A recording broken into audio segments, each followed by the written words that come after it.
ignore my people, but I just wanted to take the time and say thank you to my friends.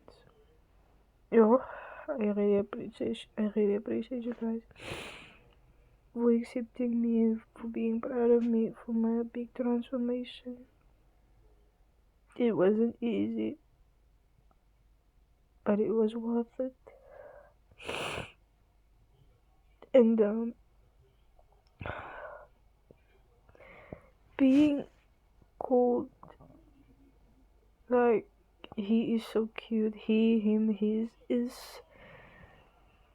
something I've always wanted to be a part of. Cause in my Gully area, I was so depressed. I was sad. I felt disgusted for myself. But being who I am now is I'm speechless for myself. Cause I've been wanting to do this transformation for a while, and I was scared and nervous, but and I finally did it. I didn't know how to react. And I just wanna say thank you to the people that are following me on TikTok also.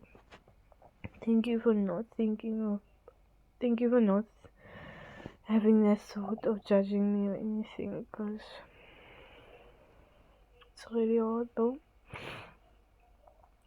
But I made it and I did it. I appreciate you guys. Sorry for crying, it's just I'm really happy for myself, but yeah. Good night, guys. Peace out.